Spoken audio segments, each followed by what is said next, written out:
अखिल ब्रह्मांड विनायक दयालु कृपालु राम सच्चिदानंद के कल्पदुल पावन चरणारविंदों में श्रद्धा प्रीति और भक्ति के साथ कोटि कोटि बार वंदन प्रणाम करते हुए परम श्रद्धालु प्रभुनि भक्तजनों में श्रद्धा वत्सल्य में शक्ति स्वरूपा भक्ति स्वरूपा माता शक्ति परम पवित्र निमेषारण पावन तीर्थ में 88,000 संतान कृष्ण के प्रति तत्वेता सुत जी महाराज एवं बाबा रघुनाथ दास जी महाराज अपने शिष्यों के प्रति भगवान बुद्ध भगवान भोलेनाथ सदाशिव भगवती माँ पार्वती के प्रति और यमराज महाराज अपने दूतों के प्रति और यति के वेश में सुवर्ता के प्रति सुवर्ता के पूर्व जन्म की चर्चा कर रहे हैं कि संसार के अंदर व्यक्ति को सुख या दुख जो भी कुछ प्राप्त होता है सब व्यक्ति के अपने अपने कर्म के अनुसार उसको प्राप्त होता है। और सुवर्ता ने जो पूछा कि महाराज बचपन में मेरी माँ की मृत्यु क्यों हो गई, पिता की मृत्यु क्यों हो गई, और आपने कहा कि तेरा विवाह भी नहीं होगा, तो यति के वेश में यमराज महाराज ने पूर्व जन्म की सारी बात बताई। लेकिन सुवर्ता ने एक प्रश्न किया कि महाराज मैं पापाधीन गणिका थी और उस ब्राह्मण युवान को मैंने भ्रष्ट किया और उसको आखिर के अंदर मरवा भी दिया। ये सारे पाप कर्म मेरे थे, लेकिन महाराज फिर मेरे को ये जन्म जो है एक ब्राह्मण के घर में मिला और अच्छे पिता का सानिध्य मुझे प्राप्त हुआ और कष्ट आया, विपत्ति आई तो आप जैसे ज्ञानी पुरुष आकर के और मुझे समझाने का प्रयास कर रहे हैं। ये सब क्या कारण रहा कि मेरे कौन से पुण्य थे कि जिसके परिणाम के अंदर ब्राह्मण कुल में जन्म मिला, अच्छा पिता मिला और कष्ट पड़ने पर आप आकर के और मुझे यहाँ समझा रहे हैं। तो आप मुझे कहिए कि द्विज कुल जन्म कौन विधि पाए, ब्राह्मण कुल में जन्म मेरे को किस कारण से प्राप्त हुआ और आपका दर्शन मुझे किन पुण्यों के प्राप्त हुआ और मैं ब्राह्मण कन्या कैसे बनी। तो यति के वेश में यमराज महाराज सुवर्ता को कहने लगे कि ये बात सुनो। कई बार ऐसा होता है कि छोटे से अच्छे कर्म के कारण भी हमारे को बहुत बड़ा लाभ हो जाता है और कई बार ऐसा होता है कि छोटे से खराब कर्म के कारण हमारे जीवन में बहुत बड़ा संताप आ जाता है, बहुत बड़ा कष्ट आ जाता है। तो तुम्हारे से एक कार्य हुआ है और जहाँ उज्जैन में तुम रहा करती थी ऐसे ही एक पीछे दूर उज्जैन से दूर एक वन है जिसका नाम है महाकाल वन और उस महाकाल वन के अंदर एक तपस्वी, एक संत, एक महापुरुष निवास करते हैं और ये ऐसे महापुरुष हैं, ऐसे संत हैं कि निरंतर जप तप आदि धर्म जो ठाने और तेकल फल अर्पे भगवान। ऐसे ये तपस्वी एक संत, एक महापुरुष है कि जो भी जप करते हैं, जो भी तप करते हैं, जो भी साधना करते हैं, और उन सब साधनाओं का फल किसको अर्पण कर देते हैं?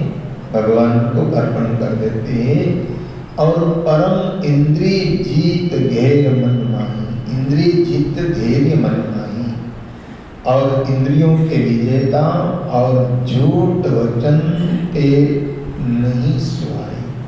ऐसे वो संत हैं कि जिनको असत्य का कोई भी आश्रय नहीं, असत्य का कोई भी संग्रह नहीं है, और ऐसे वो महात्मा नहीं कछु आश्रम बंधन ताके, उनके कोई बंधन नहीं, सारे बंधनों से वो मुक्त। ऐसे वो महापुरुष उस महाकाल वन में रहने वाले। लेकिन एक दिन क्या हुआ कि एक दिन की बात है, वो महाकाल वन में रहने वाले वो महापुरुष, वो संत, और जो कुछ भी मिल जाता है खा करके अपना निर्वाह करने वाले। लेकिन एक दिन रात्रि में भजन करते हुए, स्मरण करते हुए उनकी समाधि अचानक खुल गई। दिन भजन कर रहे थे, अचानक समाधि खुली, और अर्धरात्रि का समय था, तो भूख लगी है उनको, भूख लगी है। और भूख लगी है तो विरक्तों के लिए ऐसा बताया गया है कि विरक्त क्या करे, विरक्तों के लिए कोई विधि निषेध वाली बात नहीं होती है। और इसलिए महापुरुषों ने स्वामी रामचंद्र जी महाराज के शिष्य हुए रामचंद्र जी महाराज, उन्होंने एक बहुत प्यारा भजन गाया है कि निज बैरागी हो ना मन रे, निज बैरागी हो ना रे, निज बैरागी हो ना मन रे, निज बैरागी हो ना रे। राजा रंग एक कर जानो, जो कंकर जो सोना रे। राजा रंग एक कर जानो, जो कंकर जो सोना रे। निज बैरागी हो ना मन रे, निज बैरागी हो ना रे, निज बैरागी हो ना मन रे, निज बैरागी हो ना रे। शीत निवारण जूरण कंथा, जाके थे कल जूना रे।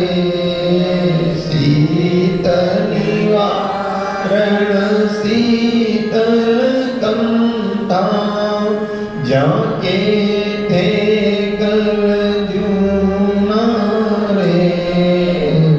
निज बैरागी हो ना मन रे, निज बैरागी हो ना रे, निज बैरागी हो ना मन रे, निज बैरागी हो ना रे। गिरि तरु मंडिय मसाना में रहिए, के कोई देवल सुना रे। गिरि तरु मंडिय मसाना में रहिए, के कोई देवल सुना रे। रामा के कोई देवल सुना रे, निज बैरागी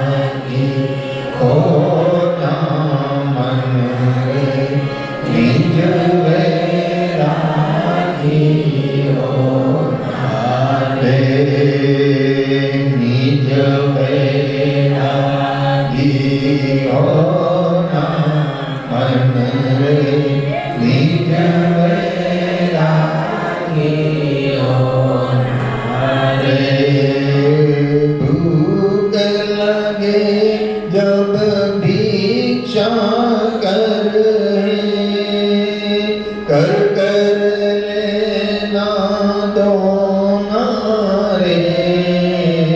भीख लगे जब भिक्षा कर लेना दोना रे। निज वैरागी होना मन रे निज वैरागी होना रे। निज वैरागी होना मन रे निज वैरागी होना रे। राम जन्म कहे वैरागी राम चरण जी का छोना रे। राम जन्म कहे निज वैरागी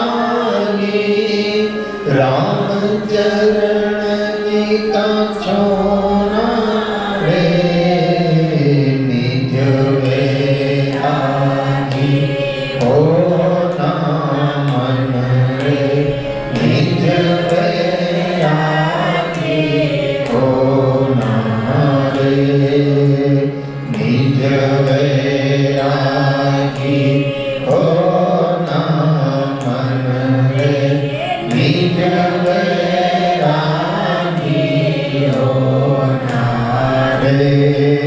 राजा रंग एक कर जाने जो कंकर जो सोना रे। राजा रंग एक कर जाने जो कंकर जो सोना रे। निज वैरागी होना मन रे निज वैरागी होना रे। निज वैरागी होना मन रे निज वैरागी होना रे।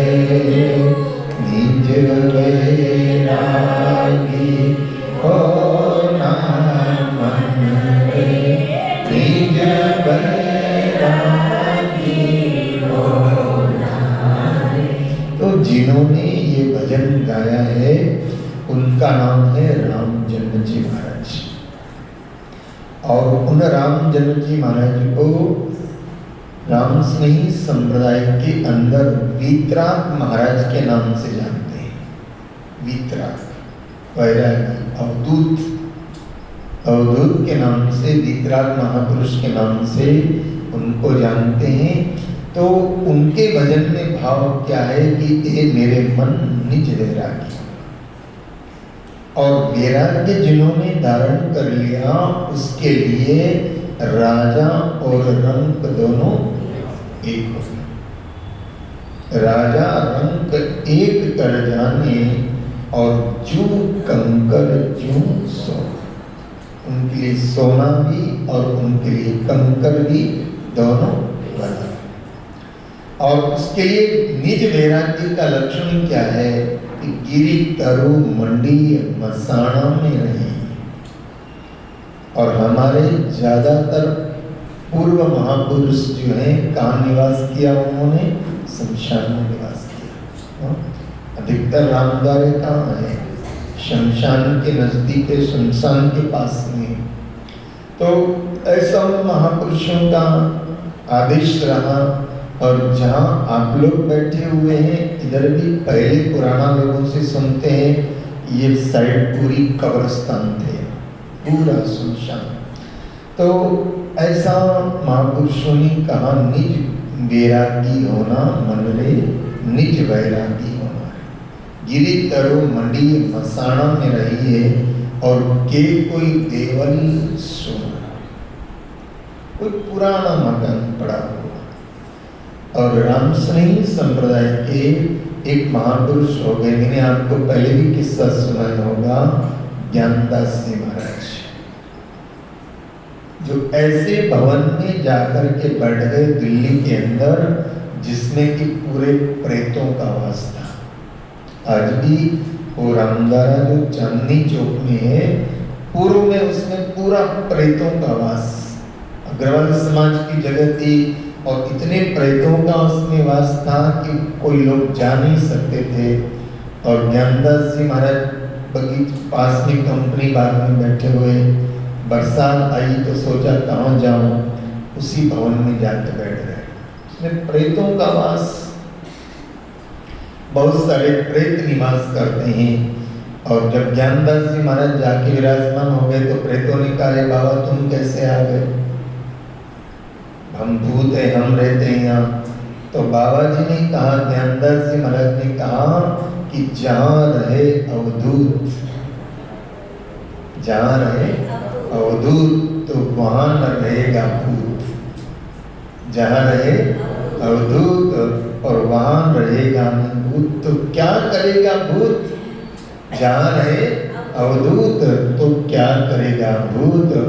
और ज्ञानदास जी महाराज ने वहाँ उस जगह में विराजमान होकर के कितने ही प्रेतों का उद्धार किया। और आज भी चांदनी चौक में वो रामदारा बिल्कुल ऐसा है किला नुमा, क्योंकि जहांगीर बादशाह के जो है, जहांगीर के बादशाह, जहांगीर नाम का जो बादशाह था, उसका जो खजानची था उसका मकान था।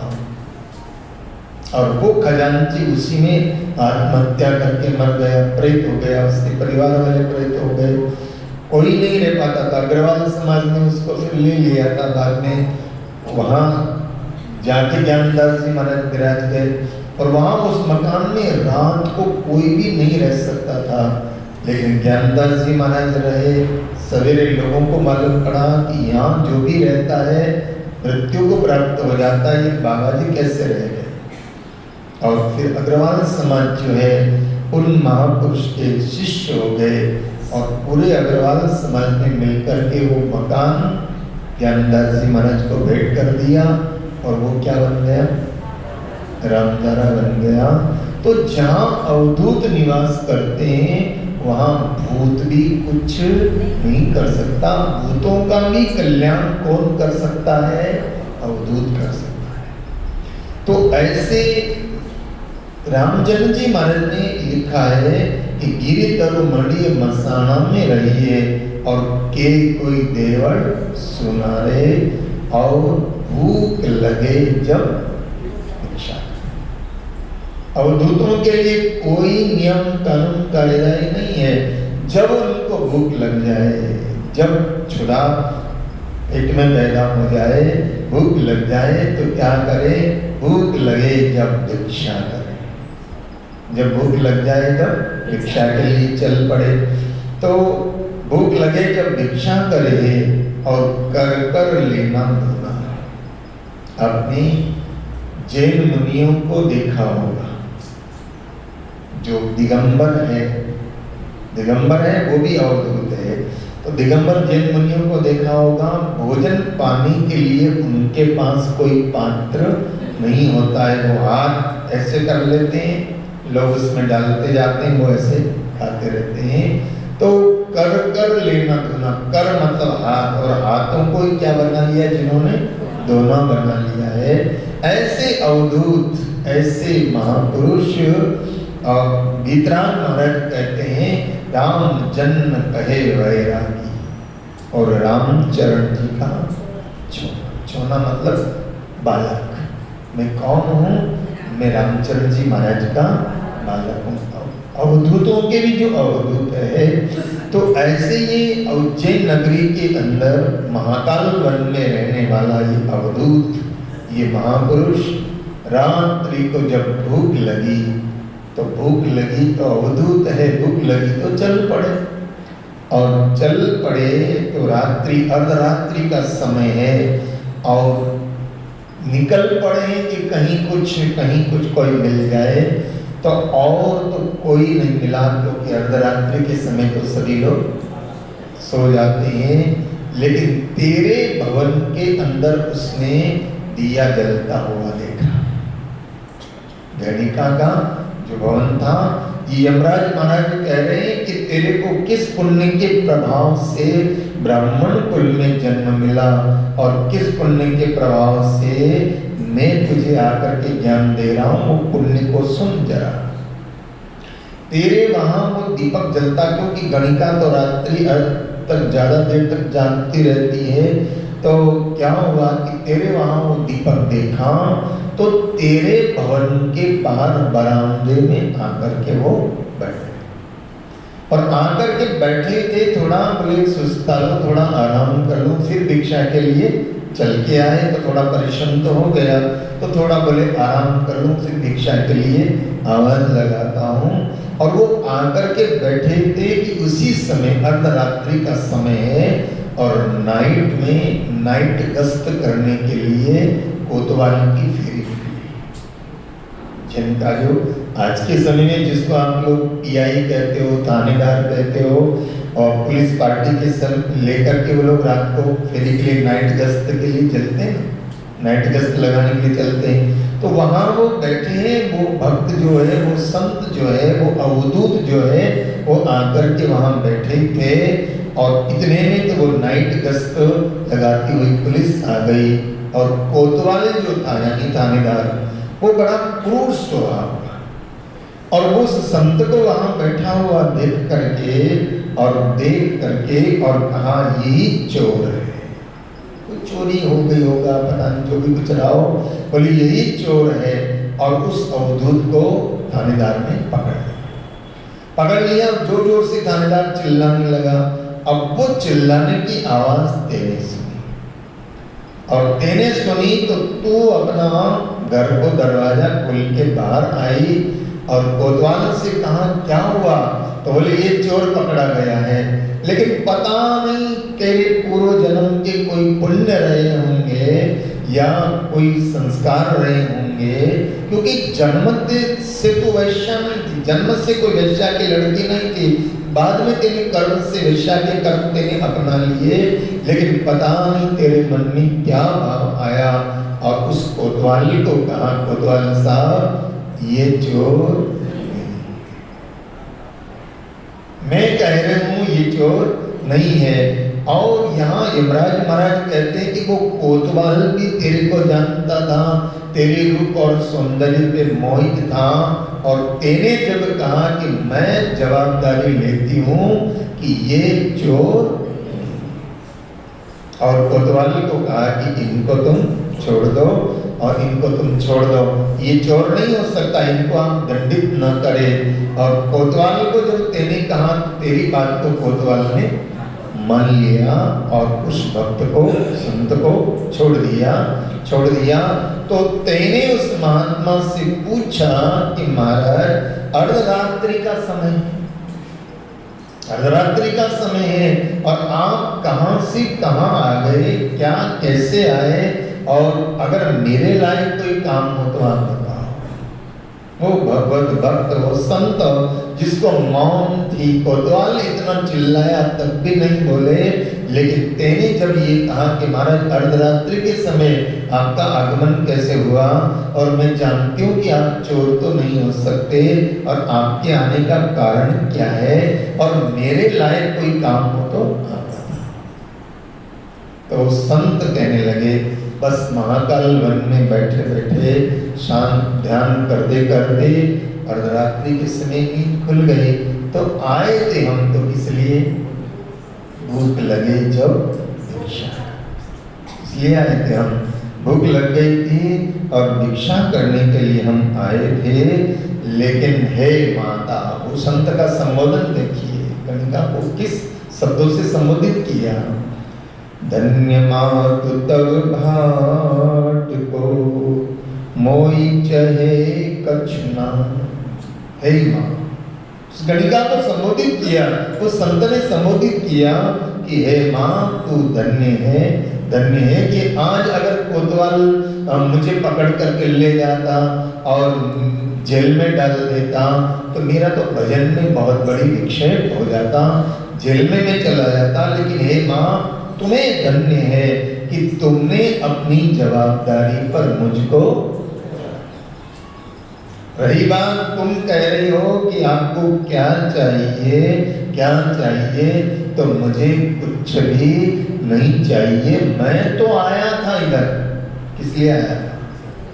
भूख लगे जब अच्छा करना, मुझे भूख लगी थी और भूख के कारण मैं यहाँ आया था, भोजन के लिए यहाँ आया था। लेकिन धन्य है देवी कि तुमने दया करके और मुझे उस कोतवाल के हाथों से छुड़ा दिया। ध्यान देना, मैंने अभी कहा ना आपसे कि बहुत बार ऐसा होता है कि छोटा सा अच्छा कर्म जो होता है, छोटे से अच्छे कर्म से हम बहुत ऊंचाइयों पर पहुंच जाते हैं। और कई बार ऐसा होता है कि छोटा सा निकृष्ट कर्म के कारण हम कितने ऊंचे बैठे हुए होते हैं, लेकिन वहां से डाउन होते हुए देरी हो जाती है। आप जानते हो श्रीमद् भागवत के अंदर नारद जी महाराज ने अपने तीसरे जन्म की कथा कही है, याद है? तीसरे जन्म की कथा, और वो कथा कही है 7वें स्कंद में। पहले स्कंद में नारद जी ने अपने दूसरे जन्म की कथा कही है, लेकिन 7वें स्कंद में तीसरे जन्म की कथा, याद है ना? नारद जी कहते हैं कि मैं तीसरे जन्म में क्या था। वर्ण धर्म की चर्चा हुई ना, तो बताते हैं कि मैं तीसरे जन्म में क्या था। बोले तीसरे जन्म में मैं उपवर्ण नाम का गंधर्व था। क्या था? उपवर्ण नाम का गंधर्व था। और गंधर्व था और देवताओं की सभा के अंदर भगवत कीर्तन करने का काम करता था। तीसरे जन्म में उपवर्ण गंधर्व था और देवताओं की सभा में क्या करता था? कीर्तन करने का काम करता था, भगवत गुणगान गाता था। लेकिन मेरे भाई बहन ध्यान देना, भगवान श्री राम ने कहा है कि कीर्तनकारों को भी, कथाकारों को भी, जो भी कथा करने वाले हैं, जो भी कीर्तन करने वाले हैं, उनको भगवत कीर्तन करना तो चाहिए, लेकिन उसने शर्त क्या रखी? प्रभु श्री राम के मुखारविंद से कहलवाया है बाबा जी ने कि ज्योति भगति मम गुण गण करई कपट तजी गाँव। चौथी भक्ति क्या है? बोले मेरे गुणों का संकीर्तन करे, मेरे गुणों को वर्णन करे, लेकिन उसमें शर्त क्या रखी है? कपट का त्याग कर। संकीर्तन करने वालों के लिए नियम बताया है, सत्संग करने वालों के लिए नियम बताया है, सत्संग सुनने वालों के लिए नियम बताया है। प्रथम भक्ति संतन कर संगा, दूसरी रतिमन कथा प्रसंगा, और गुरु पद पंकज सेवा, तीसरी भक्ति हमारा। तीसरी भक्ति बताई, बोले गुरु के चरणों की सेवा करो, लेकिन अमान होकर के करो, ये शर्त रखी है। तुम सेवा तो करो, लेकिन लोग जो है ना, सेवा तो इतनी सी करते हैं और मान कितना चाहते हैं। बोलो ना, अरे मैं कोई कम थोड़ी हूँ, मैं तो वहां गुरु जी के इतनी सेवा करता हूँ, ये क्या हो गया? बोलो ना, अहंकार हो गया। और यहाँ प्रभु श्री राम क्या कर रहे हैं कि गुरुपद पंकज सेवा, तीसरी भक्ति अमान। गुरु की सेवा तो करो, लेकिन उसमें मान नहीं होना चाहिए, अहंकार नहीं होना चाहिए। कई लोगों को तो है ना, थोड़ा सा मंदिर का सेवा कार्य क्या कर देते हैं, अपने आप को मंदिर का मालिक समझने लगते हैं। बस ट्रस्टी क्या बन गए, हम मंदिर के मालिक हो गए। अरे तुम्हें ट्रस्टी बनाया है तो सेवा करने के लिए बनाया है, मालिक थोड़ी बनाया है। लेकिन अहंकार करने लगता है तो गुरुपद पंकज सेवा, सेवा में क्या चाहिए, अमान चाहिए, मान नहीं चाहिए, अहंकार नहीं चाहिए। ये समझना चाहिए कि मेरे भाग्य उदय हुए जो मेरे गुरु की सेवा करी। इसलिए गाया है ना कि मेरे जागे पूरब के बाद ये गुरु की सेवा मिली, मेरे जागे पूरब के बाद ये गुरु की सेवा मिली, सेवा मिली मुझे, सेवा मिली, सेवा मिली मुझे, सेवा मिली, सेवा मिली मुझे, सेवा मिली, सेवा मिली मुझे, सेवा मिली मेरे जागे पूरब के बाद ये गुरु की सेवा मिली, मेरे जागे पूरब के बाद ये गुरु की सेवा मिली। तो ध्यान देना, सेवा करने वाले को क्या चाहिए, मान रहित होकर के सेवा करे। कई सेवा करने वालों को तो ऐसा हो जाता है कि ये सेवा मुझे मिली तो मैं ही करूं। क्यों भाई, तेरा ठेका है, बोलो ना। अगर तुमसे बनती तुम कर लो, किसी और को मिलती और कर ले, सेवा मिली यही सौभाग्य है। ऐसे ही चौथी भगति क्या है, चौथी भगति मम गुण गना कपट करई कपट तजिगान, कीर्तनकार हो और चाहे कथाकार। आप लोगों के लिए नियम है तो हम लोगों के लिए भी। और क्या है, बोले चौथी भगति मम गुण गना करई कपट तजिगान। भगवान की गुणान वादन गाए तो सही, लेकिन दुनिया को प्रभावित करने के लिए नहीं, प्रभु भावित करने के लिए गाए। गाय के लिए गाए, प्रभु भावित करने के लिए, प्रभावित करने के लिए नहीं। अरे प्रभावित करने के लिए तो क्या है, एक नाचने वाली नर्तकी अच्छा नृत्य करती है, उससे भी लोग प्रभावित तो हो जाते, कोई बड़ी बात नहीं। प्रभावित करना बड़ी बात नहीं है। ध्यान देना, कोई अच्छा सा मोटिवेशन स्पीकर होता है और वो कोई भाषण कर देता है तो लोग प्रभावित हो जाते हैं। एक नेता होता है, अच्छा भाषण कर देता, लोग प्रभावित हो जाते हैं। लेकिन नेता का बोलने में और संत के बोलने में, कथाकार के बोलने में बड़ा फर्क होता है। नेता प्रभावित करता है और वक्ता प्रभुभावित करता है। वो किसको किससे जोड़ता है, परमात्मा से जोड़ता है कि मेरे प्रवचन का भाव इतना है कि तुम प्रभु से जुड़ जाओ, तो हकीकत में उसका प्रवचन करना सफल है। लेकिन वो ये सोचता है कि मेरे से प्रभावित होकर के मुझसे जुड़ जाओ। और इसलिए मैं कहना चाहूंगा कि व्यक्ति से मत जुड़ना, भगवान से जुड़ना। इससे जुड़ना, परमात्मा से जुड़ना, क्योंकि व्यक्ति तो नश्वर है, आज है कल चला जाएगा। क्या होगा, आज कल चला जाएगा, लेकिन शाश्वत परमात्मा है। तो चौथी भगति मम गुण गणम करही कपट तजिगान। लेकिन नारद जी कहते, मेरे तीसरे जन्म में मैं उपवरण नाम का गंधर्व था, देवताओं की सभा में कीर्तन करने का काम करता था, लेकिन मेरी चेष्टाएं ठीक नहीं थी, मेरी चेष्टाएं ठीक नहीं थी। ध्यान देना, भागवत के अंदर भागवत के वक्ता के लक्षण कहे गए।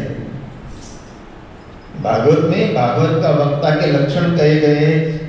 प्रथम वो जो है माध्यम के अंदर कहा गया है कि भागवत करने वाला वक्ता 7 दिनों तक अपने बाल नहीं काटेगा, नाखून नहीं काटेगा, श्रृंगार नहीं करेगा। अब आजकल के वक्ताओं को तुम देखो, आंखों में काजल।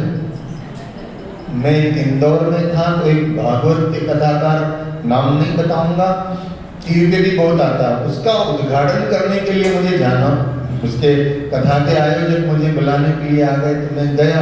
मैंने देखा कि उसने चेहरे पर इतनी क्रीम पाउडर, राम राम राम, इतनी चौपड़ रखी और रूप रंग का तो काला,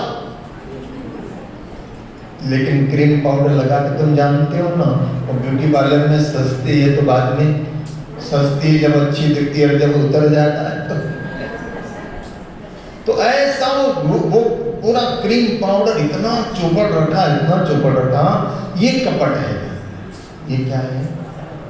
लेकिन संत क्या कहते हैं, मैं जैसा भी हूं, जैसा भी हूं, जैसे सत्य को समर्पित हो जाओ ना, जेव तेवपन तारो, तू हाथ पकड़ प्रभु मारो। तो कीर्तन करने में, भगवत कथा करने में छल कपट नहीं होना चाहिए, सहजता होना चाहिए। लेकिन नारद जी कहते हैं कि मैं वहां देवताओं की सभा में कीर्तन करता था तो मेरे अंदर क्या चेष्टाएं मेरी ठीक नहीं थी, और मेरी चेष्टाओं को देवताओं ने देखा और मुझे कहा कि तुम देव सभा में कीर्तन करने के लायक नहीं हो, जाओ दासी के पुत्र बन जाओ। सुनी ना कथा। और वो वहां से मेरा पतन हुआ और मैं क्या बना, एक नौकरानी का बेटा बना। ध्यान देना, एक छोटे से कर्म ने कहां से नीचे गिरा दिया, गिरा नहीं, लेकिन वहां दासी का बेटा मैं बना तो सही, लेकिन पूर्व जन्म में जो भी मैंने नाम लिया था, जो भी मैंने संकीर्तन किया था, उसका परिणाम क्या हुआ कि मुझे वहां दासी के बेटे के रूप में भी संतों का सत्संग मिल गया। और संतों का सत्संग मिल गया, संतों के द्वारा मुझे वासुदेव गायत्री मंत्र की दीक्षा मिल गई, और वासुदेव गायत्री मंत्र की दीक्षा मिली तो मैं अब क्या बन गया, दासी पुत्र में से देव ऋषि बन गया। देखना, छोटा सा कर्म से ऊपर से गिरे, दासी पुत्र बने, लेकिन दासी पुत्र के रूप में एक छोटा सा अच्छा कर्म हुआ, सत्संग हुआ तो देव ऋषि बन गए। तो यहाँ पर ये गणिका जो है, उस गणिका से वो एक संत की अनजान में क्या हो गई, और वो संत ने कहा मुझे कुछ नहीं चाहिए, मुझे क्या चाहिए, मुझे भोजन चाहिए। और हे यहाँ सुवर्ता को कह रहे यमराज कि हे सुवर्ते, तुम गणिका थी, अर्धरात्रि के समय उस संत को कोतवाल से बचाया था और संत ने भोजन मांगा, तो अर्धरात्रि को तुमने उस संत को भोजन बना करके खिलाया, और भोजन बना के खिलाया, भोजन किया उस संत ने, और जाते जाते संत ने क्या कहा कि हे माता, आपने मेरी बहुत सेवा की, मुझे आपने भोजन भी करवाया, लेकिन जाते जाते मैं आपसे कहना चाहूंगा, ध्यान देना, संतों को भोजन कराने का यही फल है। संत थोड़ा सा भी किसी का ग्रहण करते हैं तो क्या चाहते हैं कि उसका कल्याण हो जाए, क्या चाहते हैं, कल्याण हो जाए। तो जाते जाते संत ने कहा, हे माता, आपने भोजन कराया, आपने कोतवाल से मुझे बचाया, मैं जाते जाते यही कह रहा हूँ कि मानव जीवन जो हमको मिला है, इसको बेकार मत जाने। जीवन मिला है, ये सौंदर्य भी टिकेगा नहीं, ये धन भी टिकेगा नहीं, ये जवानी भी टिकेगी नहीं, और ये जन्म भी टिकेगा नहीं, ये तो समाप्त होने वाला है। लेकिन मानव जीवन की सफलता क्या है? संत ने जाते जाते कहा, मानव जीवन की सफलता है एक बार भजन कर मोती का जतन कर ले, एक बार भजन कर ले, मोती का जतन कर ले, कट जाएंगी 84 तू राम भजन कर ले, कट जाएंगी 84 तू राम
गाए, सभी गाए।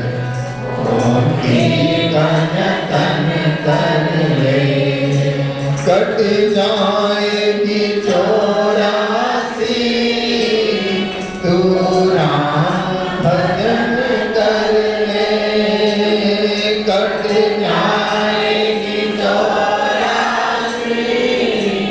तू राम भजन कर ले, एक बार भजन कर ले, मोती कन कर ले, एक बार भजन कर ले, मोती कन कर ले, तू व्यर्थ गंवाना ना जीवन की ये घड़ियां, तू व्यर्थ गंवाना ना जीवन की ये घड़ियां, अनमोल रतन है ये तेरे सांसों की लड़ियां,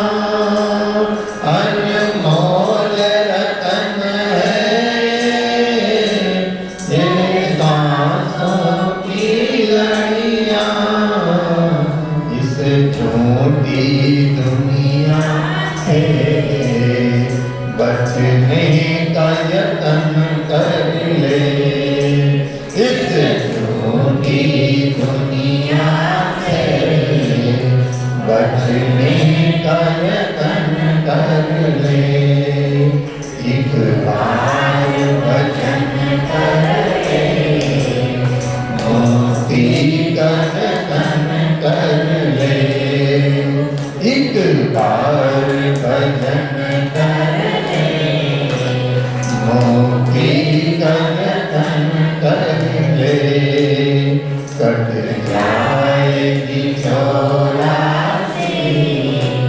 तू राम भजन कर ले, कट जाएगी 84,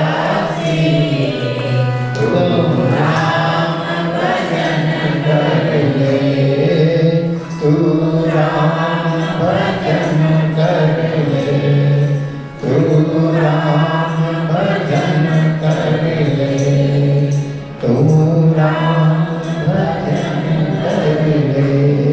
और वो संत ने जाते जाते क्या कहा, हे माँ तूने मुझे भोजन करवाया है, इसलिए मेरे को भोजन करवाना तुम्हारा बेकार न जाए। और ध्यान देना, आपके घर पर कभी भी संत कोई पधारे ना, तो उस संत से संसार की बातें करने की बजाय आप उनसे कहो कि थोड़ा सा सत्संग सुना। कोई संत आए तो इधर उधर की बातें शुरू कर देते हैं, इधर की बात उधर की बात। संत कोई अगर आया है तो या तो वो सत्संग सुना दे, संत भले एक हनुमान चालीसा ही करवा दे। और संतों को भी चाहिए कि संसारियों के घर पर जाए तो संसार की बातें नहीं, भगवत की बातें किया करे। हनुमान चालीसा, जिस घर में संत जाए थोड़ा सा सत्संग हो जाए, हनुमान चालीसा हो जाए, गुरुवाणी का पाठ हो जाए, जीवन सफल हो जाता है। तो वहाँ संत ने कहा, माँ आपने मुझे भोजन कराया, कोतवाल से मुझे बचाया, और मैं ये चाहता हूँ आपका कल्याण हो। ये मनुष्य जीवन मिला है तो इस मनुष्य जीवन को बेकार मत जाने देना।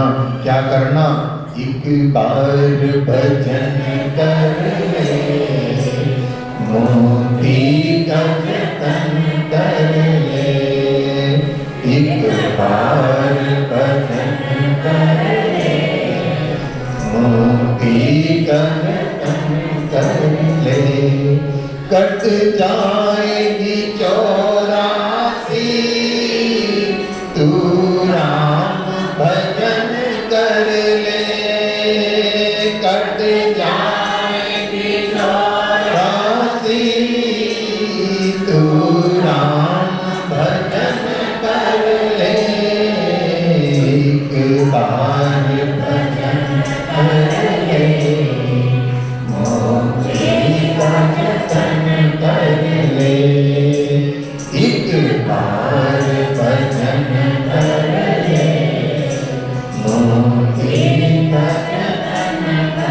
यहाँ सुवर्ता से यमराज महाराज कहते हैं उस संत कह करके चले गए और उस संत की वाणी का तेरे पर इतना प्रभाव पड़ा कि तुझे भी वैराग्य हो गया और जो कुछ कर्म पहले हुए सो हुए।